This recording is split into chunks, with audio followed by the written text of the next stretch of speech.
إن الحمد لله نحمده ونستعينه ونستغفره ونعوذ بالله من شرور أنفسنا ومن سيئات أعمالنا. من يهده الله فلا مضل له ومن يضلل فلا هادي له، وأشهد أن لا إله إلا الله وحده لا شريك له، وأشهد أن محمدا عبده ورسوله. يا أيها الذين آمنوا اتقوا الله حق تقاته ولا تموتن إلا وأنتم مسلمون. يا أيها الناس اتقوا ربكم الذي خلقكم من نفس واحدة وخلق منها زوجها وبث منهما رجالا كثيرا ونساء، واتقوا الله الذي تساءلون به والأرحام إن الله كان عليكم رقيبا. يا أيها الذين آمنوا اتقوا الله وقولوا قولا سديدا يصلح لكم أعمالكم ويغفر لكم ذنوبكم، ومن يطع الله ورسوله فقد فاز فوزا عظيما.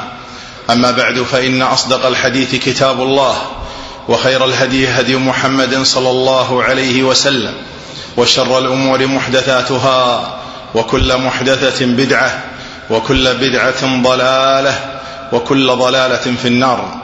وبعد، أيها المسلمون، فإن هذه الدنيا وهذه البشرية كانت قبل بعثة النبي صلى الله عليه وسلم تعيش في فوضى عارمة وفي جاهلية جهلاء، قد اشتدت عليهم ظلمة الجهل والكفر والشرك، فلم يعرفوا حقا ولم يرفعوا بدين الله عز وجل وحدوده رأسا، حتى بعث الله نبيه نورا وهداية ورحمة، كما قال الله عز وجل: وما أرسلناك إلا رحمة للعالمين. وقال صلى الله عليه وسلم: إني لم أبعث لعانا وإنما بعثت رحمة. فكانت بعثته صلوات ربي وسلامه عليه رحمة للعالمين، وهداية وطمأنينة ودلالة وسكينة. ولذلك نشر الله عز وجل ببعثته الخير، فكان الناس يعيشون فيه إلى هذا الوقت وإلى أن تقوم الساعة. وكلما أخذ العبد بسيرته وسنته صلوات ربي وسلامه عليه كلما ازداد في هذا الباب العظيم. رحمة النبي صلى الله عليه وسلم رحمة ينتهي إليها ضرب المثل، فإنها قد استوعبت الناس، ثم تعدت إلى الحيوانات وتعدت إلى الجمادات، فكان حقا رحمة مبعوثة من الله عز وجل. ولذلك فإنه مما لا بد أن يعلمه المرء المسلم أن النبي صلى الله عليه وسلم كانت بعثته رحمة للعالمين عامة في جميع البشرية، مسلم وكافر، كانت رحمة حتى على الكفار، بحيث إن الله عز وجل منع عنهم عقوبة الدنيا، وهذه رحمة أيضا، حيث إنها أخرت عنهم العقوبة ولم يحدث لهم في وقته صلوات ربي وسلامه عليه أن حقت بهم العقوبة كما كان الحال في الأمم السابقة. كان النبي صلوات ربي وسلامه عليه رحمة عامة ورحمة خاصة في نفسه، حيث إنه باشر هذه الرحمة في معاملته مع الناس ومع الجمادات ومع البهائم، مما دلت عليه سنته صلوات ربي وسلامه عليه.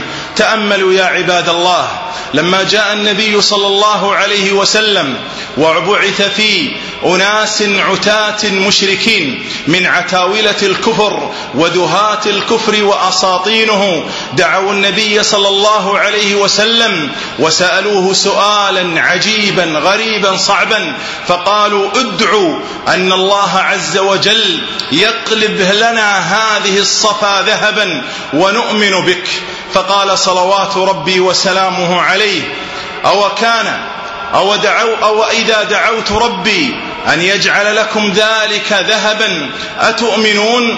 قالوا بلى. فسأل النبي صلوات ربي وسلامه عليه ربه عز وجل أن يجعل له جبل الصفا ذهبا، فجاءه جبريل وأرسله الله إليه وقال سله وأخبره، وقال له أخبره إن شاء أن أجعل لهم هذه الصفا ذهبا، وإن لم يؤمنوا أعذبهم عذابا لم أعذبه أحدا من العالمين، وإن شاء فتحت لهم باب التوبة والرحمة. فقال النبي صلى الله عليه وسلم بل يفتح لهم باب التوبة والرحمة. انظروا يا عباد الله كيف أنهم كانوا يؤذون النبي صلى الله عليه وسلم في نفسه وفي دينه، ويؤذونه أشد درجات الإيذاء، ولما خير بين أن يحيق بهم العذاب أو أن يفتح لهم باب الرحمة دعا الله عز وجل أن يفتح لهم باب التوبة والرحمة.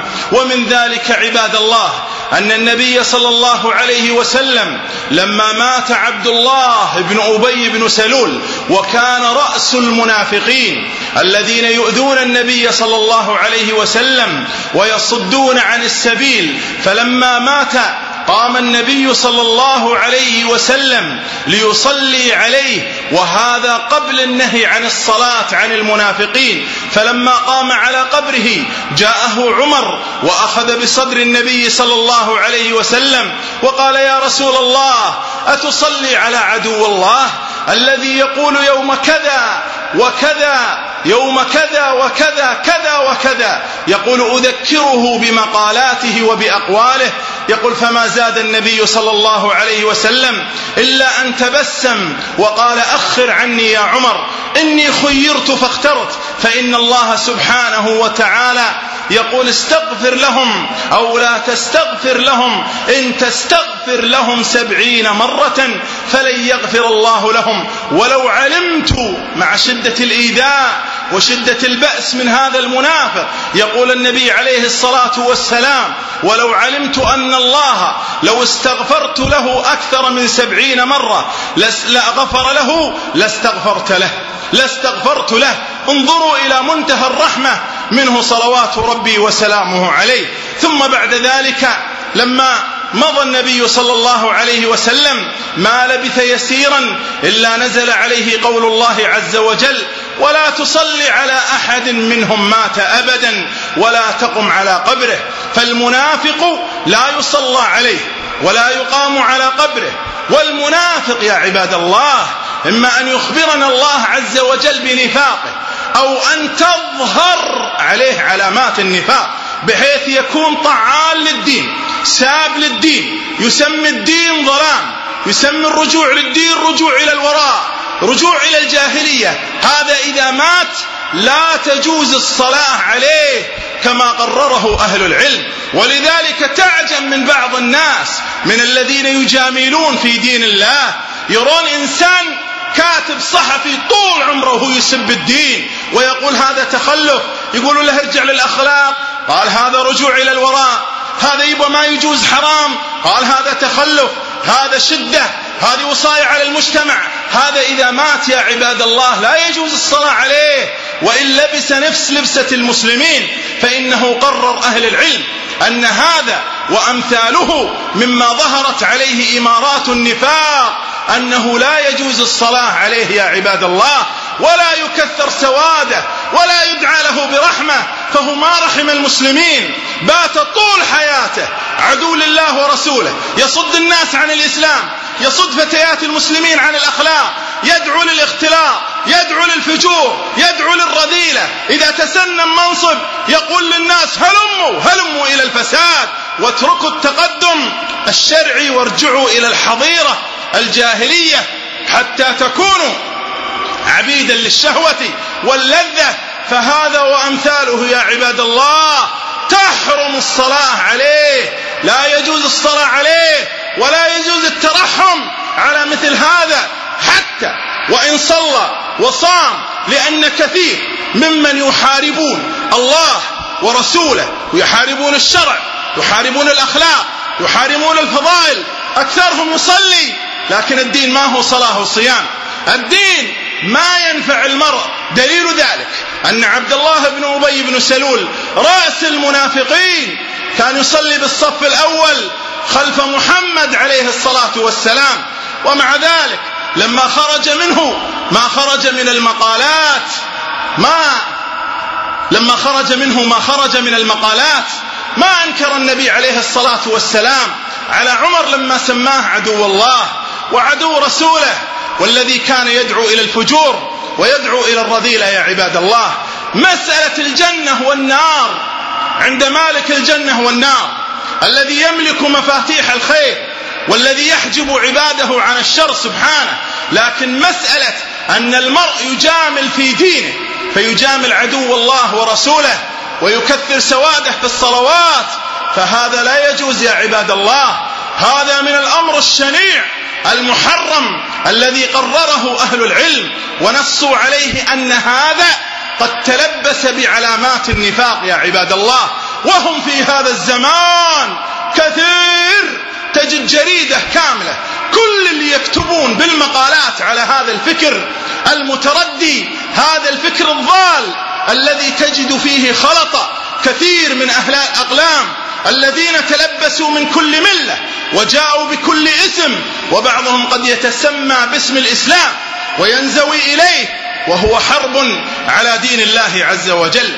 ومن رحمته صلوات ربي وسلامه عليه رحمته بالصغار، حيث إنه كان رحيما شفيقا بهم. يقول النبي صلى الله عليه وسلم: إني لأدخل في الصلاة فأريد أن أطيلها فأسمع بكاء الصبي فأتجوز في صلاتي مما أعلم من شدة وجد أمه عليه. ولذلك هذا من الفقه يا عباد الله. إذا صليت في بعض المسلمين كأن تكون إمام للناس ورأيت معك رجل يصلي ومعه ابن صغير له، اقصر الصلاة لأن قلبه متعلق به يخاف أن يؤذى. صليت في مكان مزدحم كسوق عام ورأيت الناس في مكان الحاجة فتجوز في صلاتك، فإن هذا من الفقه الذي نص عليه النبي صلى الله عليه وسلم. ومن رحمته عليه الصلاة والسلام رحمته لهذه الأمة التي أعرض كثير منها عن سنته صلوات ربي وسلامه عليه. بات ليلة صلى الله عليه وسلم وهو يقرأ آية واحدة يرددها وهو يبكي، يقول: إن تعذبهم فإنهم عبادك وإن تغفر لهم فإنك أنت العزيز الحكيم، ويبكي صلوات ربي وسلامه عليه. ثم قرأها مرة يرددها وهو يبكي ويقرأ قول إبراهيم عليه الصلاة والسلام: رب إنهن أضللن كثيرا من الناس فمن تبعني فإنه مني ومن عصاني فإنك غفور رحيم. ثم يبكي ويقول: أمتي أمتي أمتي أمتي. فبعث الله عز وجل له جبريل عليه الصلاة والسلام وقال: يا جبريل اسأل محمدا وربك أعلم فقل له ماذا يريد. فجاءه جبريل عليه الصلاة والسلام فسأله عن ذلك فأخبره صلوات ربي وسلامه عليه، فقال له الله عز وجل: أخبره أننا لن نسوءك في أمتك. الله أكبر يا عباد الله، ما دعا لقريب مقرب، دعا لهذه الأمة المرحومة حقا ببعثته صلوات ربي وسلامه عليه. أما كان من الأجدر تعظيم سنة النبي صلى الله عليه وسلم، حتى لو وجد الإنسان في قلبه شيء من التقصير أو وجد في عمله شيء من الخلل، إلا أنه في داخل القلب يعظم السنة ويتمنى أن يعمل بها، وينوي أنه يوما من الأيام يعمل بهذه السنة وبهذا الهدي، ويجعل هذه النية حاضرة في قلبه حتى مع تقصيره يعترف أنه مقصر وأن عنده شيء من الخلل، وأنه لربما يفتح الله عليه يوما من الأيام ببركة دعائه أن يهديه الله سواء السبيل لاتباع سنة خير الورى صلى الله عليه وسلم. ولذلك عباد الله الذي يقول أمتي أمتي ويبكي على أمته حري صلوات ربي وسلامه عليه أن تتبع سنته وآثاره. ومن رحمته صلوات ربي وسلامه عليه رحمته بمن لا يعرف الأحكام الشرعية أو أنه يجهلها. جاء أعرابي فدخل إلى مسجد النبي صلى الله عليه وسلم، فلما دخل قال: اللهم ارحمني ومحمدا ولا ترحم معنا أحدا. فقال له النبي صلى الله عليه وسلم: لقد تحجرت واسعا. ثم عمد ذلك الأعرابي البدوي الذي لا يعرف الأحكام وأول مرة يجي للمدينة، عمد إلى زاوية من زوايا مسجده صلوات ربي وسلامه عليه، فجلس ليبول، فهم الصحابة أن يبطشوا به، فقال لهم النبي عليه الصلاة والسلام: مه لا تزرموه، أي أنكم لا تتسببوا بحصره حتى يؤذى بسبب ذلك. الله أكبر. انظروا إلى منتهى الرحمة في المسجد يا عباد الله.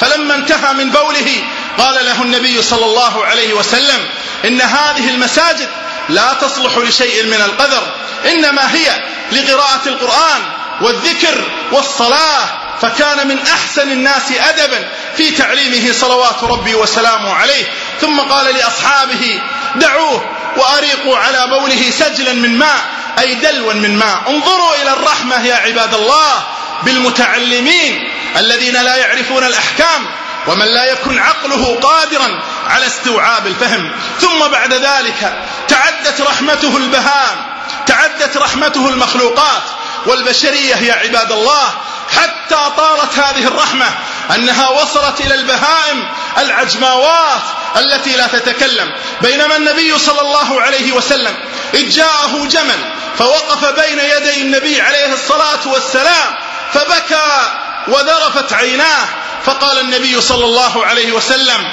أيكم صاحب هذا الجمل؟ فجاءه شاب أنصاري وقال: أنا يا رسول الله. قال: إن هذا الجمل ليشكو أنك تجيعه وتدئبه، أي أنك تتعبه، فاتقوا الله في هذه البهائم.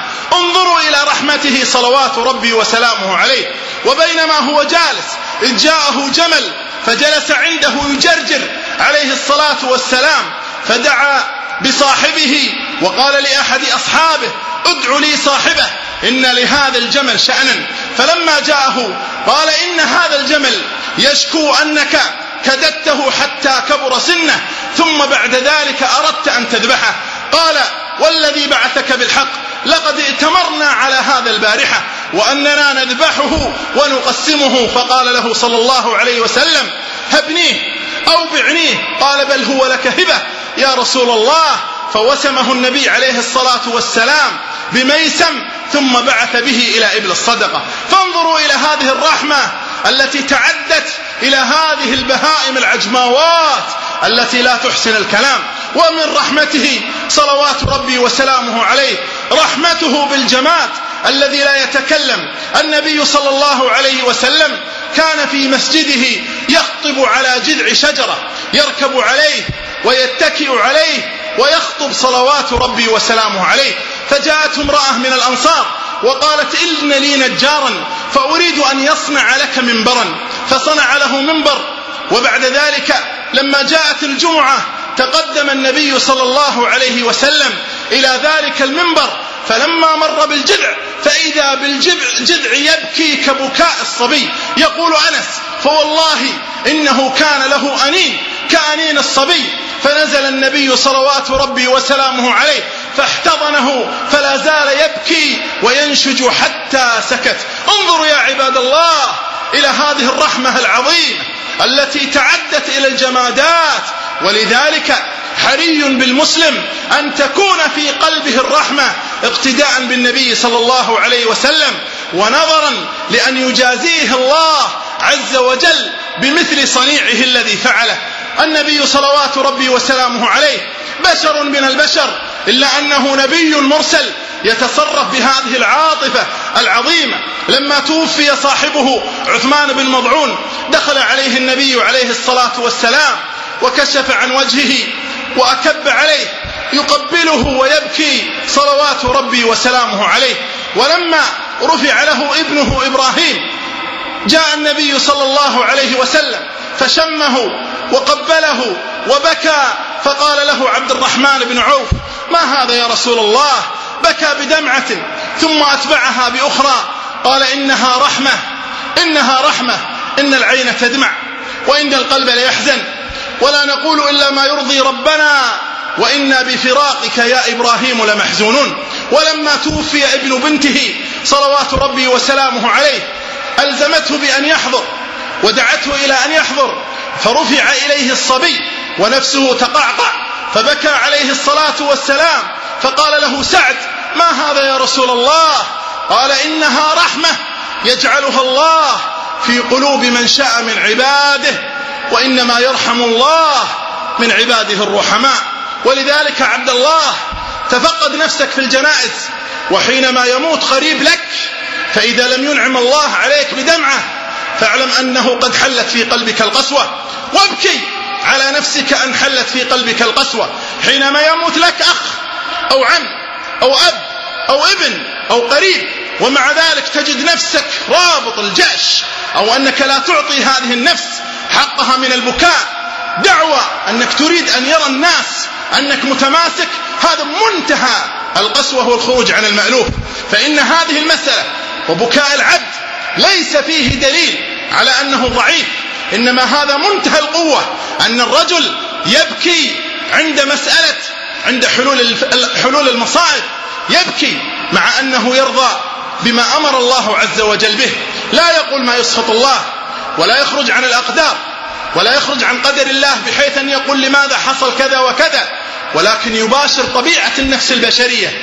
يفارقك إنسان فلا تبكي، ويموت عندك أحد الناس فلا تبكي، وترى إنسان مضروب ساقط ولا تبكي، وترى إنسان قد حلت به الذلة بعد العزة فلا تبكي، وترى مصائب المسلمين يقتلون يمنة ويسرة، ويبطش بهم ليل نهار، وتعمل بهم حمامات الدماء، ويفترسون من الكلاب والخنازير وأعوانهم، ومع ذلك لا تبكي ولا ترفع يديك في الدعاء أن يرفع الله عنهم البلاء. راجع نفسك، فإن هذا منتهى القسوة يا عبد الله، هذا منتهى القسوة.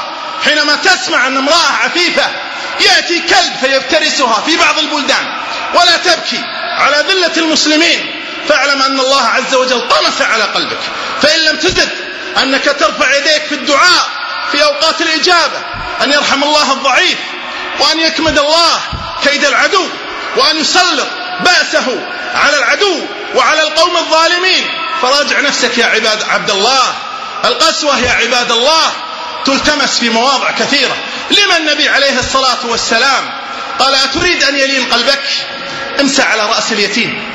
اليتيم قد لا يكون محتاج ولكنه مكسور، لأن الركن الأصلي الذي يرتكي عليه بعد الله هو الأب، سقط، وما بعد الأب كله هواء، وإن كان من أشفق الناس إلا في حالات نادرة يا عباد الله. ومع ذلك دلك النبي عليه الصلاة والسلام على ما تتحسس به لين القلب. امسح على رأس اليتيم. تريد أن يرق هذا القلب؟ اتبع الجنائز وزور القبور، ولا تلتهي عند زيارات القبور بالآيفون، أو تلتهي بالسجاير، أو تلتهي تتكلم مع واحد في موضوع بعد شوي وانت بتروح ما تدري بعد شوي تروح ولا تموت تلحق صاحبك. تحسس نفسك في هذه المواضع يا عبد الله. انظر إلى هذه الرحمة، وهذه الرحمة انظر إلى جزائها يا عبد الله، انظر إلى جزائها الذي نص عليه النبي عليه الصلاة والسلام، مع أنه يبكي على ابنه البكاء الفطري، ومع ذلك عللها بتعليل عظيم، مع أنه يبكي على ابنه الذي هو من المفترض والمعقول والواقع أن يبكي عليه، ومع ذلك انظر كيف عللها. قال: وإنما يرحم الله من عباده الرحماء. الذين يرحمهم هم الذين يكون في قلبهم رحمة، يجازيهم الله عز وجل برحمتهم جزاء وفاقا. بارك الله لي ولكم في القرآن العظيم، ونفعني وإياكم بما فيه من الآيات والذكر الحكيم. أقول ما سمعتم وأستغفر الله لي ولكم، إنه هو الغفور الرحيم.